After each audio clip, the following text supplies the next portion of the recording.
आपके इस online class में। आज हम लोग पढ़ने वाले हैं present continuous tense. Present continuous tense का प्रयोग कहाँ करते हैं? तो ऐसे तो आप लोगों ने पढ़ा होगा, रहा है, रही है, रहे हैं, परंतु आज मैं आप लोगों को कुछ डिफरेंट वे में पढ़ाने का प्रयास करूंगा। उम्मीद करता हूं कि आपको समझ में आएगा ज़रूर। तो चलिए कुछ पॉइंट को ध्यान में रखना है सबसे पहले कि प्रेजेंट कॉन्टिन्यूअस टेंस का प्रयोग कहाँ करते हैं। तो प्रेजेंट कॉन्टिन्यूअस टेंस का जो हम प्रयोग करते हैं वो हम ऐसे एक्शन के लिए करते हैं जो अभी हो रहा हो, जो अभी हो रहा हो। We use present continuous tense to express the action which is happening now. जो अभी हो रहा हो, अभी चल रहा हो, उसके लिए। जैसे at this time I am teaching you, मैं आपको पढ़ा रहा हूँ, and you are learning English, और आप सीख रहे हैं अंग्रेजी। तो ये प्रेजेंट कॉन्टिन्यूअस है। और दूसरा रूल ध्यान रखना है, to state temporary action.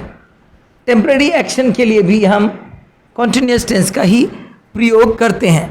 Temporary यानी कि अस्थायी एक्शन कार्य, अस्थायी कार्य के लिए भी हम प्रेजेंट कॉन्टिन्यूअस टेंस का ही प्रयोग करते हैं।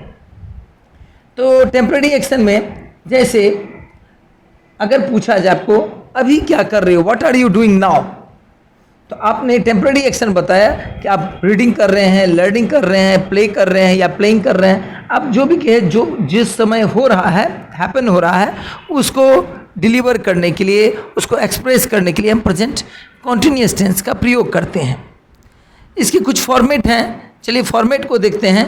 तो अगर आपका जो स्टेटमेंट या सेंटेंस है वो अगर आपका अफर्मेटिव है तो आप प्रयोग करेंगे subject is am are according to the subject. आपको यूज करना है इज का, एम का या आर का, और वर्ब के चौथे रूप का, वर्ब के चौथे रूप का।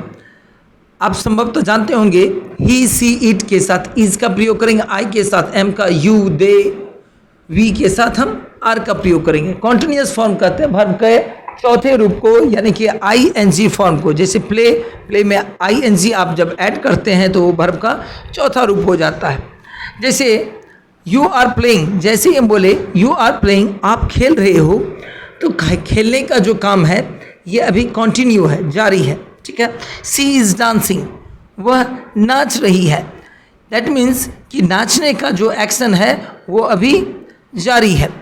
ही इज़ डिस्टर्बिंग मी, वो मुझे तंग कर रहा है। ये बात जब भी आप कह रहे हैं तो ही इज़ डिस्टर्बिंग मी, जब यह कह रहे हैं उस समय वो परेशान करने का कार्य उसके द्वारा हो रहा है।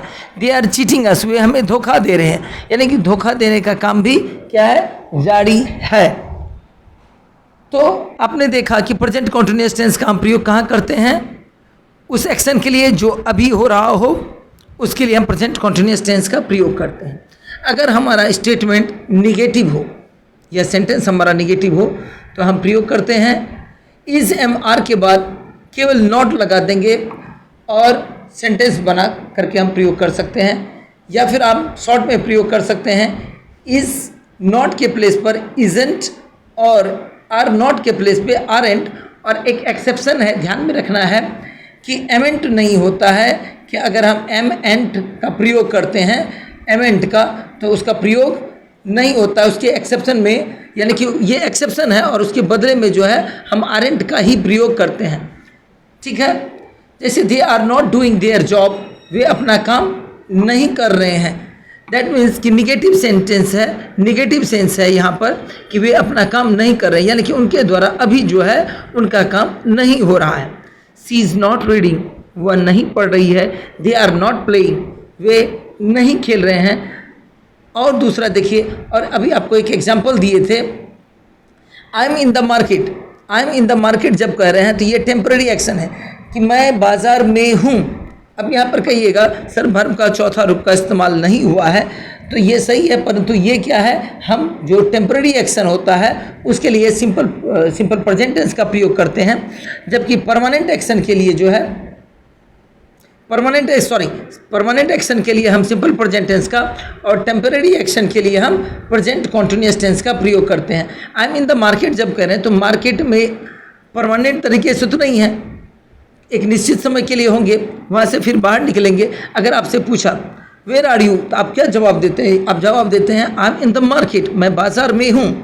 तो ये टेम्पररी एक्शन है, ठीक है। लेकिन जब आप कहेंगे हु, अगर आपको कहा जाएगा व्हाट्स योर ऑक्यूपेशन, अगर या हमसे कहा जाएगा व्हाट्स योर ऑक्यूपेशन, तो बोलेंगे आई एम अ टीचर।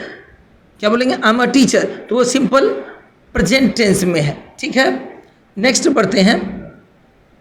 अगर हमारा स्टेटमेंट जो है या सेंटेंस जो है वो आस्किंग हो, यानी कि क्वेश्चन हो, क्वेश्चन सेंटेंस हो या इंट्रोगेटिव सेंटेंस हो, तो वहाँ पर हम प्रयोग करेंगे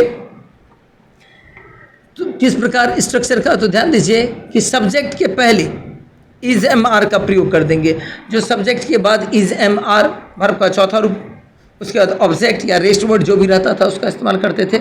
परंतु यहाँ पर हम क्या करेंगे? तो सब्जेक्ट से पहले ही इज एम आर का प्रयोग करेंगे। फिर अगर नोट है तो नॉट का प्रयोग करेंगे, अदरवाइज नहीं करेंगे। वर्ब के चौथे फॉर्म को रखेंगे। जैसे क्या तुम मुझे धोखा दे रहे हो, तो बोलेंगे आर यू चीटिंग मी। तुम मुझे धोखा दे रहे हो तो यू आर चीटिंग मी। लेकिन जब कहेंगे क्या तुम मुझे धोखा दे रहे हो, चूंकि क्वेश्चन है यहाँ पर, तो बोलेंगे are you cheating me. Is she telling lie, क्या वह झूठ बोल रही है। ये जितना भी है प्रेजेंट कॉन्टिन्यूअस टेंस का है, इंट्रोगेटिव सेंटेंस। इसी में अगर हम शॉर्ट में बोले तो बोल सकते हैं, इस प्रकार प्रयोग कर सकते हैं, isn't he telling lie with you, क्या वह तुमसे झूठ नहीं बोल रहा है, ठीक है। ध्यान रखना है कि अगर if there is WH sentence और statement, then we put WH word in starting. अगर WH वर्ड किसको कहते हैं? वाई, व्हाट, वेयर, व्हेन, ये सब अगर रहे तो हम इज़-एम-आर से पहले WH वर्ड को ही पुट करेंगे।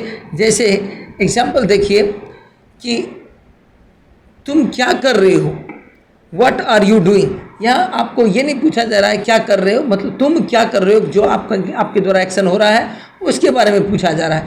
तो यहाँ पर हमने WH वर्ड का सबसे पहले प्रयोग किया, फिर helping verb is am are according to subject, फिर सब्जेक्ट को और वर्ब का चौथा रूप जो है उसका इस्तेमाल करते हैं। Why are you weeping, what are you doing नहीं पूछे, तुम क्या कर रहे हो, बोले वाई आर यू वीपिंग, तुम क्यों रो रहे हो। तो WH वर्ड पहले, फिर हम इज़-एम-आर का प्रयोग किए और फिर वर्ब का चौथा रूप का इस्तेमाल किए, ठीक है। चलिए अगले क्लास में हम लोग प्रेजेंट परफेक्ट टेंस को सीखेंगे। तब तक के लिए धन्यवाद।